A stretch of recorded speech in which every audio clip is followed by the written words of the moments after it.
Hey guys, welcome back to my channel. It's Jessica Ward King, the StigmaCrusher here. At the end of last week's video, I kind of alluded to the fact that I might seem like I was talking a little bit more quickly than usual, maybe a little bit more animated, and that I'd had a significant mood change. So my last update to you was that I had come into another depressive episode. And last week, I actually enjoyed a little bit, a hypomanic episode. And now I have gone very, very rapidly back to depressed again. And I wanted to tell you a little bit about what that has been like in an effort to illustrate what rapid cycling bipolar disorder looks like. So first of all, I can tell you a bit about rapid cycling bipolar. It's not a specific kind of bipolar that a person has. It is a specifier that a doctor can use or a patient can use to kind of describe the course of their bipolar disorder. And so if you imagine that bipolar disorder moods are kind of like on a sine wave, right? Like a wave like this, in terms of, where high is manic or hypomanic and lows are depressive, and this axis is time. Generally speaking, people have, a bipolar disorder course that looks something like this. And the general rule of thumb is that mood might change once or twice in a year, maybe less frequently.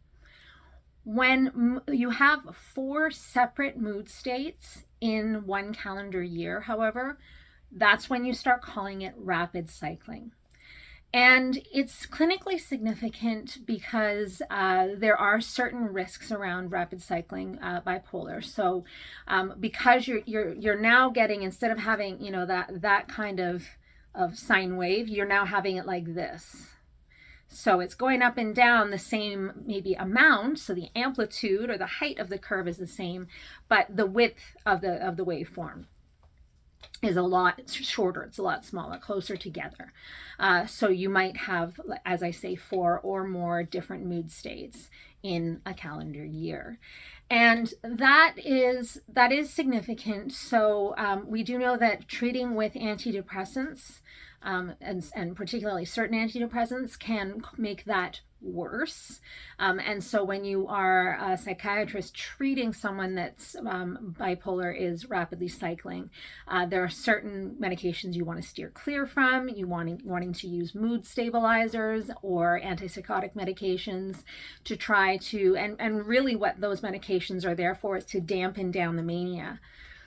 It's an unfortunate consequence of the way that the symptoms work, that mania is actually the more dangerous mood state to be in, and particularly from the perspective of a mental health professional, because that's the mood state that's most likely to get you picked up by the law, most likely to get you hospitalized, particularly hospitalized involuntarily. And when you get mixed states particularly, but also in just kind of pure manic states, that's one time when you're very, very likely also to not only attempt but to die by suicide. And so for those reasons, we really want to try to keep, and there's the psychosis element of it too, right? The hallucinations, delusions. There's those behaviors that you're really not wanting to be doing, but you have no control over. So excessive spending, anything that's kind of dangerous, excessive sexual activity, those kinds of things. And so those medications, those mood stabilizers and antipsychotics are really there to dampen down the mania. There's not a whole lot of help, though, from most of those agents for the depression aspect of the bipolar. And for anyone that's got bipolar 2, particularly where the episodes are not fully manic, or they're hypomanic, so they're not like way up here, they're just about here. They may not be dangerous, but you still don't want to be, cycling constantly. It's a bit harder of a pill to swallow when a physician says to you, well, we're going to give you these to stop you from cycling, but it's not going to help your depression. Like, the depression's the thing that worries me the most. And so there are a couple of mood stabilizing agents that have some proven capability to help the depression, like lamotrigine, for example. So all of that to say, with rapid cycling bipolar, there are some treatment implications there. And you might be asking yourself, who gets rapid cycling bipolar disorder? It can be anyone. So the course of bipolar illness, because it is lifelong, and there are some things that destabilize people at different points in their life. So it could be hormones at the onset of puberty, or during motherhood, during pregnancy or postpartum. It could be at menopause, but not just for women. It could be for gentlemen too. There could be certain stressful events in one's life, like becoming a parent or loss of a job, that might really kind of kindle or trigger the bipolar disorder to become destabilized and start, whereas normally you were chugging along, having 2 or fewer a year, and then all of a sudden you start going like, and that's actually what's happened to me. My mood states never used to vary this frequently. In fact, I would have depressions that would last years, literally years. My kind of when I started this channel, I was in the middle of a depression that lasted ultimately 3 years with no break. But then the manias are not ever that long lasting, They're sometimes a month or 2, but never years. And they used to happen. I would have a mood switch maybe once a year, if that. And just since August, when that original, the last big depression broke, and I went manic, and then normal mood euthymic, and then I went depressed again, and then manic again. Ever since then, ever since August, I've just been all over the place. And you've seen that here as I've been kind of updating you on my the way that I'm feeling and the way that how I'm doing. So you've heard me update you many different moods very, very frequently. And it's possible that what happened to me, so if you remember back around Christmas time, I traveled. I went to South Africa for a month. Traveling that many time zones is one of the things that destabilized me then, and I had a big manic episode while I was there. Coming back, I ended up having a depressive episode, which is kind of expected. Traveling over that many time zones and with that much disruption could very well have been the thing that really has destabilized me since then. But as I say, it was sort of starting even before then, so it's kind of up in the air. Sometimes you don't even know what it was that caused your bipolar to go from run-of-the-mill, regular old bipolar to something that's a lot more frequent, or something that that you would define differently, and that you would define as more rapid cycling. And it can change. So as I say, you could be rapid cycling for a while, and then your mood could settle on kind of a state and go back to the way it was. And we're not exactly sure how it all works or why it all works, what it does it. And that's what's happened to me. So I can tell you exactly what happened, was transpired in these last 2 weeks. I was in a depressive episode, quite a deep depressive episode, and I had a migraine that was one of the worst migraines I've had in a really, really long time, and was in bed the whole day. And the next morning, I woke up and I was chipper, and I went throughout the day like that. And then that night, I did not sleep a single wink, not at all, not even dozed, didn't sleep at all.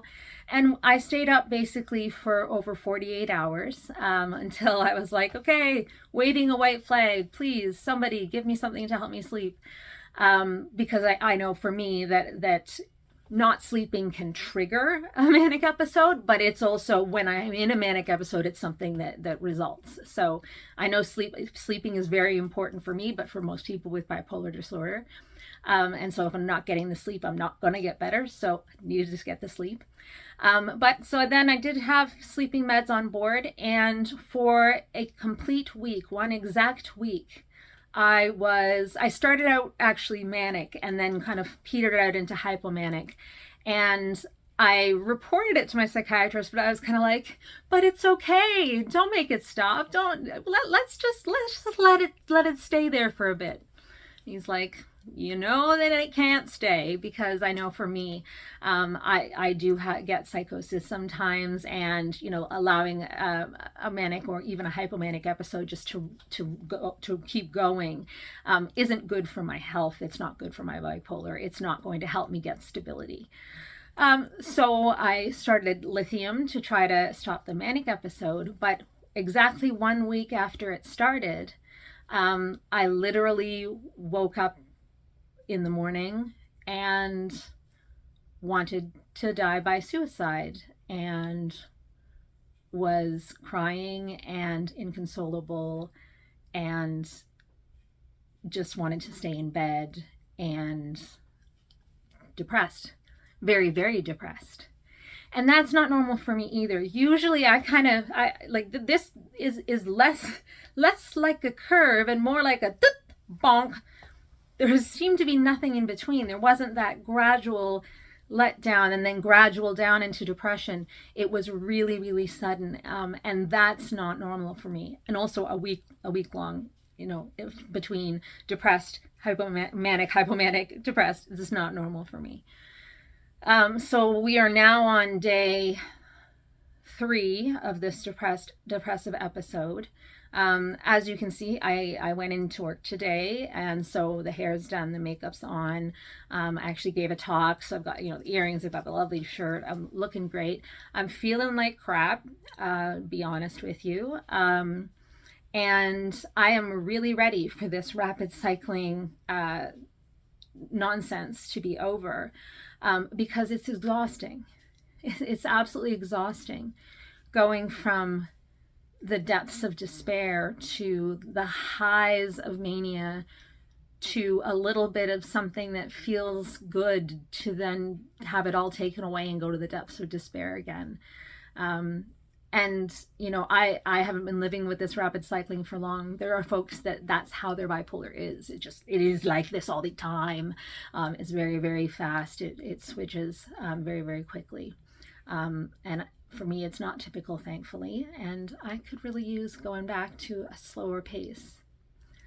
That said, I do tend to, when I'm depressed, I tend to convince myself that the depression is going to last forever, that it's never going to end, that this is going to be the time when it doesn't end. And so, now I kind of have evidence that it can switch very, very quickly. So there's that, at least. Maybe it'll help me to not convince myself that that this disorder is ever going to leave me in the lurch, because bipolar, by definition, it's cyclical and it's lifelong, and it moves. It will always move. It will always change. It's not going to stay one thing forever. So I now have that evidence, right? I can convince myself of that. But that's sort of what rapid cycling bipolar disorder is and feels like for me. Exhausting. I'm tired of it. It's scary. It's frightening. It's very frightening to go from feeling on top of the world, which is how the hypomania feels, to feeling like I want to die by suicide in the course of 10 hours. It's really frightening. But that is the disorder that I live with. So anyway, if you have any questions about my bipolar, or rapid cycling, or really anything around bipolar disorder, please don't hesitate to stick it in the comments down below, and I will always answer you. So please don't hesitate to ask me anything, and I am an open book. So if you're worried, if you're afraid, you don't want to offend me, you won't. It's fine. So I'd love to hear your comments, and I'd love to hear your questions. And yeah, have a great week, everybody. Hopefully next week I can tell you that I'm normal mood. Take care. Bye. StigmaCrusher.